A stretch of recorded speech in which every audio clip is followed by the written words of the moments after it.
کی مدد سے خام تیل نکالنے کا کام شروع کر دیا گیا ہے۔ طالبان حکومت قدرتی وسائل پر بھرپور توجہ دے رہی ہے۔ چائنا اس وقت افغانستان میں دنیا کا سب سے بڑا سرکاری انویسٹر بن گیا ہے۔ چائنیز انجینئرز اور ریسرچرز کو طالبان فول پروف سیکیورٹی دے رہے ہیں۔ طالبان اتنے پڑھے لکھے نہیں، لیکن وہ ٹیکنالوجی کا افغانستان جیسے ملک میں خیر مقدم کر کے افغانیوں کو جدید افغانستان کی طرف لے کر جا رہے ہیں۔ اب آتے ہیں افغانستان کے تیل کے کنووں کی طرف۔ افغانستان کے صرف 5 علاقوں میں تیل کے جو ذخائر ہیں وہ تقریباً 4000 مربع کلومیٹر تک پھیلے ہوئے ہیں، جن میں سے ایک کشکری ہے جس کے ذخائر کا تخمینہ تقریباً 78 ملین ٹن لگایا گیا ہے۔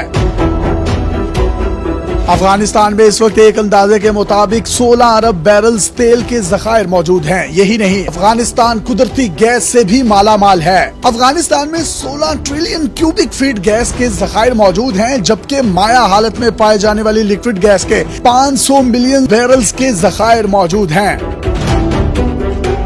افغانستان میں کسی بھی قسم کا کوئی سمندر نہیں، لیکن اللہ تعالیٰ نے افغانستان کو پہاڑوں کی کوئی کمی نہیں دی۔ یہاں اونچے اونچے پہاڑوں کے نیچے تقریباً 1400 سے زائد مختلف قسم کے معدنیات پائے جاتے ہیں۔ ان معدنیات کی قیمت ملینز یا بلینز امریکی ڈالرز میں نہیں بلکہ ٹریلینز امریکی ڈالرز میں ہے۔ لیکن افغان طالبان کے پاس کسی بھی قسم کی کوئی ٹیکنالوجی نہیں ہے، جس کی وجہ سے وہ ہمسایہ ملک چائنا سے قربتیں بڑھا رہے ہیں۔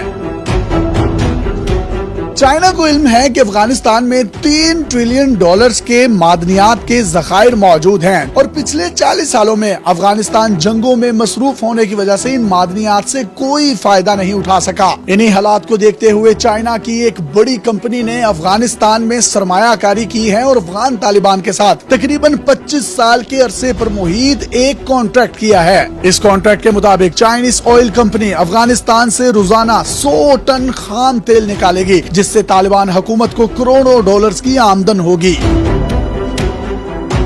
چائنیز کمپنی شروع میں طالبان حکومت کو پروفٹ کا 20% ادا کرے گی، اور اس کے بعد یہ پروفٹ بڑھ کر 75% تک ہو جائے گا، جو کہ طالبان حکومت کو جائے گا۔ حیران کن طور پر جس جگہ سے یہ تیل نکالا جا رہا ہے وہ افغانستان کا پسماندہ ترین صوبہ سرپل ہے۔ اس صوبے کے لوگ غربت کی لکیر سے بھی نیچے زندگی گزارنے پر مجبور ہیں۔ اسی لیے طالبان حکومت نے فیصلہ کیا ہے کہ جس جگہ سے تیل نکل رہا ہے وہاں کے نوجوانوں کو ہی میکسیمم جابز دی جائیں گی، جو چائنیز کمپنی کے ساتھ مل کر کام کریں گی۔ اس چائنیز کمپنی نے تقریباً 540 ملین ڈالرز کی ایک خطیر سرمایہ کاری اس علاقے میں کی ہے۔ چائنا افغانستان میں بہت بڑی تعداد میں پائے جانے والے تانبے کے ذخائر میں بھی سرکاری طور پر بڑی سرمایہ کاری کرنا چاہتا ہے۔ پورے افغانستان میں گیس کی فراہمی کو یقینی بنانے کے لیے بڑی بڑی پائپ لائنز بچھائی جا رہی ہیں، اور پہلے سے موجود پائپ لائنز کی توسیع کرنے کا کام طالبان کی ترجیحات میں صفے اول میں شامل ہو چکا ہے۔ افغانستان کی معیشت پاکستان کے مقابلے میں بہت تیزی سے مضبوط ہو رہی ہے۔ دور دراز کے علاقوں میں بجلی اور پکی سڑکوں کا جال بچھایا جا رہا ہے۔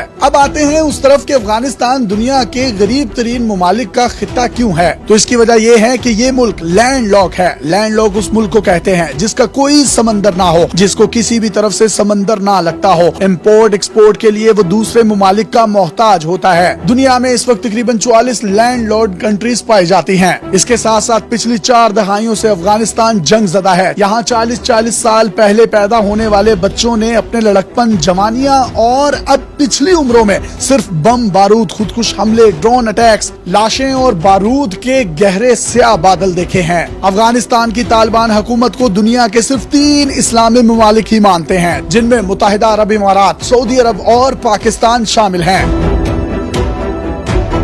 ان سب کے باوجود اگر طالبان حکومت اتنا کچھ اچیو کر رہی ہے تو شاید وہ دن دور نہیں جب افغانستان میں خوشحالی آئے گی، جس سے پاکستان میں بھی امن اور خوشحالی کی راہ ہموار ہوگی، کیونکہ پاکستان کی ترقی تب ہی ہوگی جب افغانستان میں پائیدار امن اور مستحکم معیشت ہوگی۔